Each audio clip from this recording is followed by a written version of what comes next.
Hello, I'm Stephen Lang, and I'm here at Lightstorm Entertainment's Stage 27 at Manhattan Beach Studios in Southern California. This is a particularly appropriate venue for the subject at hand, because today, well, I want to shed light on a much misunderstood discipline that has taken root within the world of professional acting in recent decades, namely the process called performance capture. This illumination will be accomplished by placing performance capture within the context of and in juxtaposition with another much misunderstood discipline that took root within that same world approximately a century ago, namely the practice of method acting. Performance capture and the method. Am I looking for trouble or what? But the fact is this: both of these disciplines are not only misunderstood, they're much maligned by more than a few voices within and without the world of professional acting. After all, it's been said, performance capture, it's not really acting at all, is it? But it's, it's behavior that serves as a template for animators to create exotic and otherworldly characters. It's merely a kind of human storyboarding, right? And as for the method, well, method actors are a bunch of time-wasting, mumbling, self-absorbed navel-gazers. My experience says otherwise, so let's illuminate. On the face of it, the two could be considered incompatible. After all, the method, by any definition, and there are many, is an inner process by which the actor mines their inner self for history, experience, and emotion that'll bring authenticity and truth to the role, whereas performance capture is fundamentally an exterior process dictating rigorously prescribed technical demands on an actor in terms of makeup, wardrobe, movement, and setting. An incongruous pairing, perhaps, but my experience with both over the course of a 5-decade career has convinced me that not only do these disciplines usefully complement each other, but that synthesizing the two in thought and conversation will expand and ennoble both in practice, thus serving to augment and sharpen the work of the professional actor. A bit of history.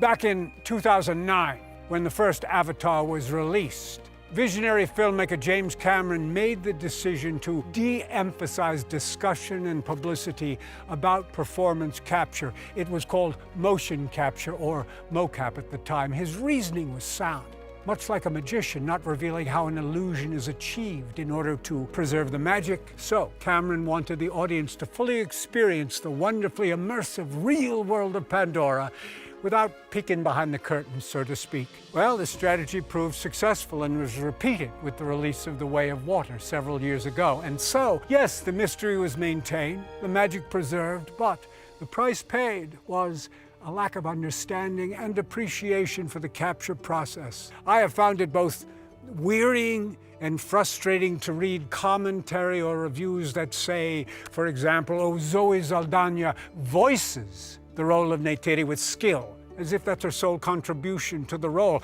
It's damning with faint praise. Now, to be sure, Zoe does embody the role vocally. I'm in this place where I have nothing. Not my people, not my forest.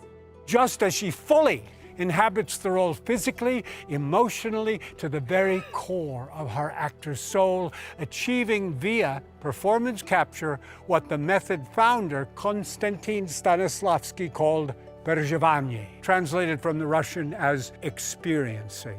The method, at its core, it's a search for переживание. For Stanislavski, this meant living the role, an actor, bringing about a state of fusion, emerging of self and role. The method, that refers to an array of rehearsal techniques and exercises designed to achieve that goal. Now, the progenitors of the method include, of course, Stanislavski himself, Maria Uspenskaya, Sanford Meisner, the luminous Stella Adler, and most notably, or notoriously, depending upon your point of view, Lee Strasberg. There's no question that while these fervent artist teachers contributed mightily to the development of acting in the 20th century, it is equally true that they disagreed violently amongst themselves as to what actually constitutes the method. The actor's studio, kind of ground zero for the method, and it was Strasberg's exclusive domain from the early 1950s until his death in 1982, and well beyond that, for his influence is felt to this day. Although the studio has been my artistic home for over 40 years, I've never been a Strasberg disciple, and in fact, I'm not strictly method at all. I will do whatever is necessary to inhabit a role, and that necessity changes from role to role. In effect, I must reinvent the process of acting every time I work on a part. But method is always in the mix. The method is like climate change. You can deny it or disdain it, but it is pervasively here to stay. And so personally, I embrace it when I need it. Years ago, I played Happy in a storied production of Death of a Salesman with Dustin Hoffman as Willy Loman. I had an intuitive grasp in my bones of both the role and the play. You see, I was the Happy in my own family, the seemingly cheerful mediator in the perpetually ongoing struggle between my father and my older brother, jollying them both along to lighten the mood and to mask my own anxiety. Perforce, the circumstances of my own life forged a connection between self and role that was pure method. Naturally, costuming and makeup completed the transformation, but the real work, the achievement of Per Giovanni, was accomplished in a perfect place, a bare-bones rehearsal room. The same principle applies to the volume, an empty stage in which performance capture happens. The Avatar movies are captured here at Lightstorm Entertainment on an unadorned sound stage resembling nothing so much as a theater rehearsal hall with movable gray building blocks to create set pieces. It brings to mind the seminal words of the great theater director Peter Brook: "I can take any empty space and call it a bare stage." A man walks across the empty space while someone else is watching him, and that is all that is necessary for an act of theater to be engaged.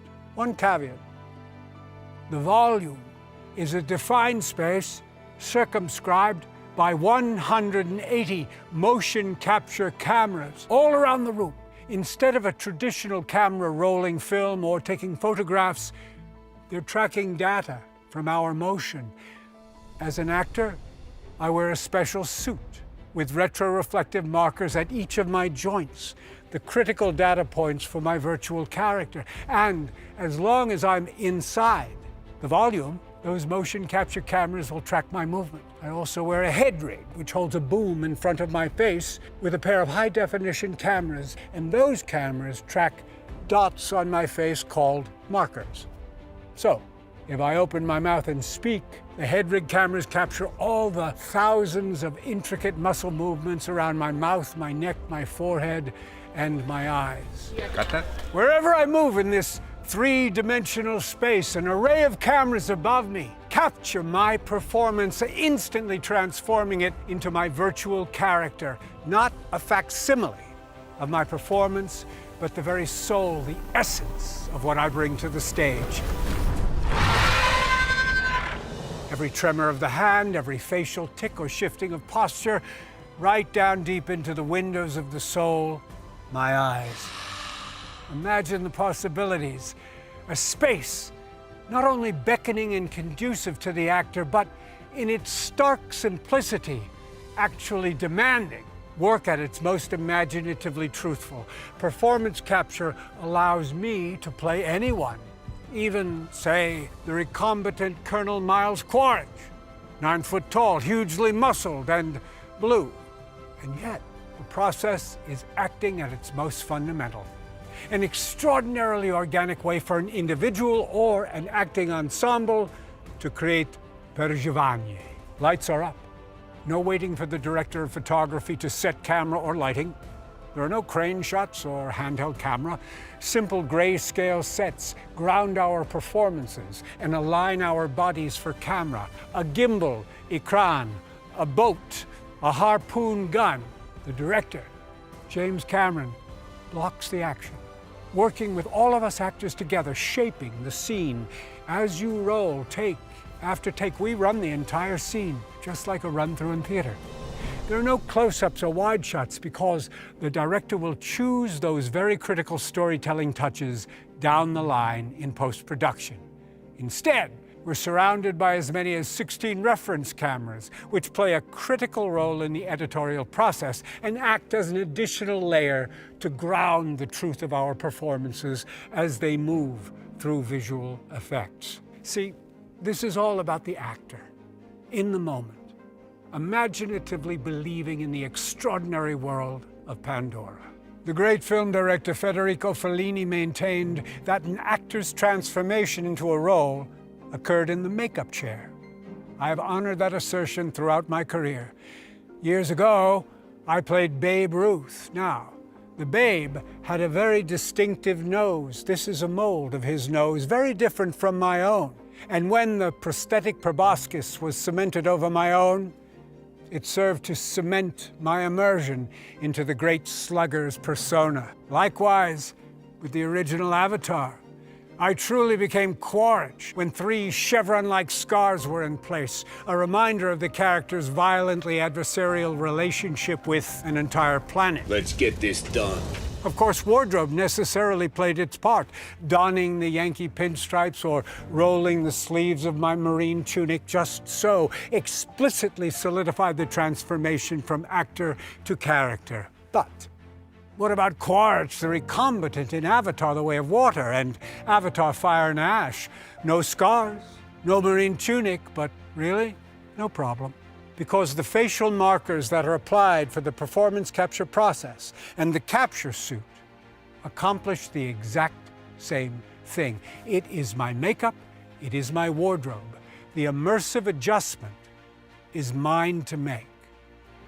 In fact, the tabula rasa of performance capture encourages an even deeper immersion into the method.